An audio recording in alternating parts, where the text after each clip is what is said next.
Good morning and welcome back to the One Celtic Fans View. We're currently on 15,957 subscribers.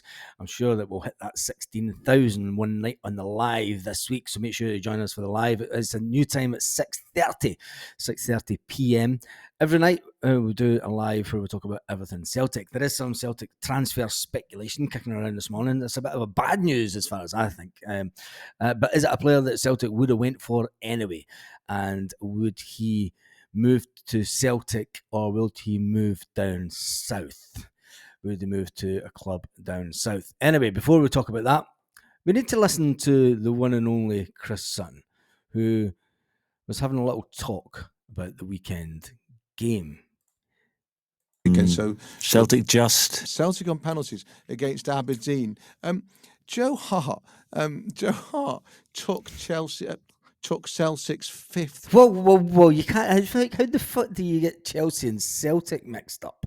Penalty and missed it. What's that all about? Goalkeepers taking. We've seen goalkeepers take penalties when it's 8-all and you're running out of numbers, but taking the fifth penalty. What is that? Are you about? just having a pop at Scottish football there? What is that about? Can you not find 5 outfield players? No, hang on a minute. Are you just digging out Scottish football? No. What about Edison? Oh, here we go. You stored this one up, haven't you? Go on. What about Edison about for him? Manchester City? Did he not take one I can't remember. against Madrid? I was watching that game. You didn't mention Edison popping one in, but remember. as soon as that happens in Scotland, we'll have a dig. Yeah, but the City players were tired. City players were too tired to get to walk from the centre circle. Your point does stand. By all accounts, I didn't know this, that Joe Hart has scored a penalty for England under 20. I was there. Right. Under 21s. Wow. Joe Hart's 37. Just saying. Anyway, let's get some more Celtic news this morning. Brendan Rodgers, as it's been said, has been warned to a weak point that could cost the title race. Of course, we all know it's fucking Liam Scales. The defender at Hampden at the weekend is something that's a topic of conversation. And with the one player that has been linked to Celtic the last transfer window, Bojan Mavovsky, pretty much tormented Scales, and to an extent, Carter Vickers was kind of left on his own with him. He is a player that Celtic were linked with, but we went for the one and only Adam Eder. It suggested at the time that Aberdeen were wanting the best part of 6 to 8 million for their star striker. Would we take him at Celtic? Well, before we talk about him and transfer speculation kicking around this morning, we need to talk about James Forrest, because James Forrest, let's face it, he did what Yang couldn't do at the weekend.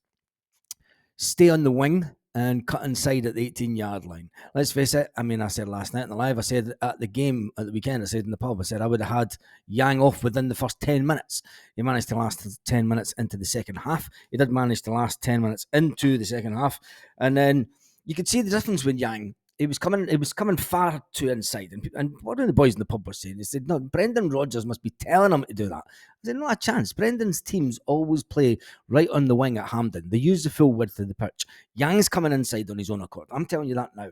And you've seen the change in the second half. When he came out the second half, Brendan Rodgers gave him a rollicking. And he's sticking to the touchline. And he's trying to get up to the byline, and it's just, he wasn't doing it. He just wasn't doing it. He started coming in inside again from the touchline, and he was pulled off in the 60th minute. James Forrest sticks to the touchline, comes in just before the 18-yard box, and does what James Forrest does: score. And I think everyone, including Brendan Rodgers, knows how important. You heard the big man Joe Hart talk about Celtic and James Forrest, and the fact that James Forrest has a wealth of experience that will be needed for the running. A lot of people were clambering for James Forrest to start the game at Hampden. I thought he wouldn't start him at Hampden because of the one thing.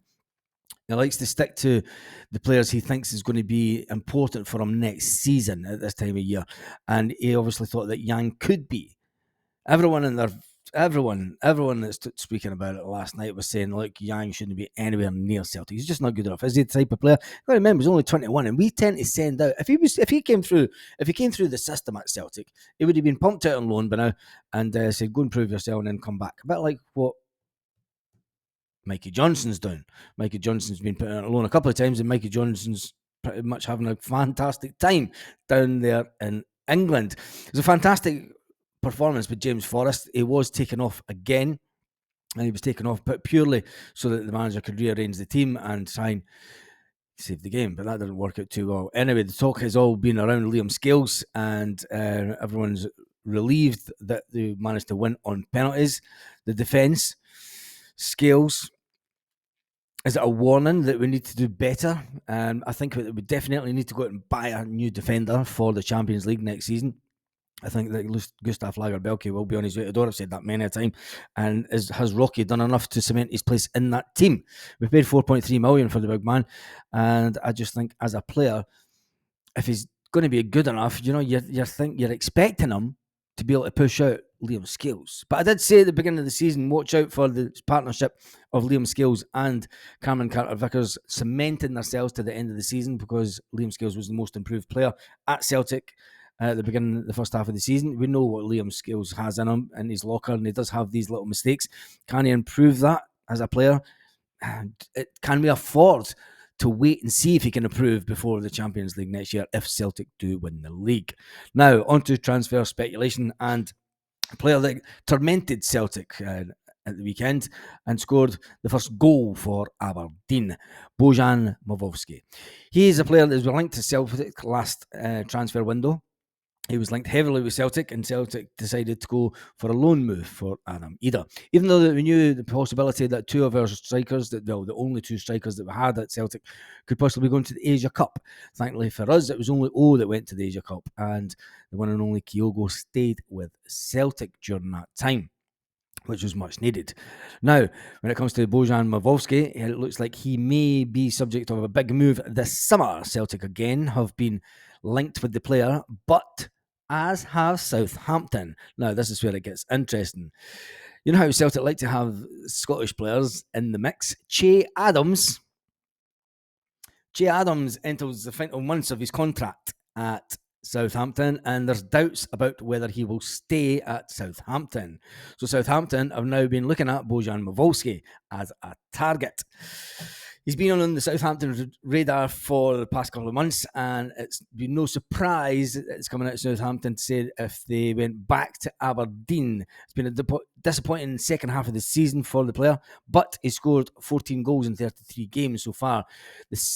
And he got 16 in the first campaign at Pittodrie. Now, I'm going to say this about Bojan Mavovsky. Before he came to Aberdeen, he wasn't a prolific goal scorer. He's got lucky. When you look at his stats, and Brendan Rodgers and the team will probably look at the historical stats of the player. Historically, he's not been a cracking goal scorer. I mean, has he got anybody that's a decent striker is going to bang goals in Scotland? Let's be fair. If you're of any level at all, playing at any club, you're going to bang in goals in Scotland. And he is one of those players that is at a decent level and will go on to perform at a higher level than Scottish football. Whether it be the English Premiership or is the Championship a higher level? I don't think so personally, but a lot of people in England will say it is.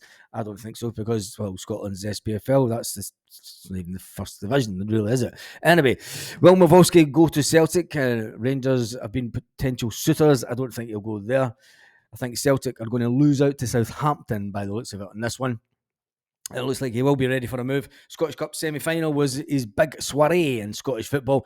The fact that Aberdeen are now rooted to the bottom of they're not at the bottom of the table, they're third from bottom, aren't they? They want to cash in this summer on their prize asset and then use that money for the new manager that is incoming. So it's bad news for Celtic as far as I'm concerned. Is it bad news, though? Is it really bad news for Celtic? Would Celtic really have paid the kind of money for him that they wanted? Would he be paid? And I'm going to say this for one reason. Would he come to Celtic before Southampton? A lot of people will say, yes, of course he will, with the Champions League. I don't think so. He's a player that's been in Scotland for a couple of seasons now, and he'll know the way that Celtic play, and he'll know that they play one up front, and that Kyogo always gets to shout first. as he's been a player that's been the number one striker, is he prepared to then come and fight for a place and sit on the bench at Celtic? Now, he's not going to be the likes of James McCarthy, who just comes to Celtic for 4 years, picks up a couple of £1 million, and does absolutely nada. A man that should be hung, drawn, and quartered for the money that he's collected for doing absolutely nothing. Nothing in particular. Yeah, say it again. What is... I've got to start singing. No. Anyway, Southampton...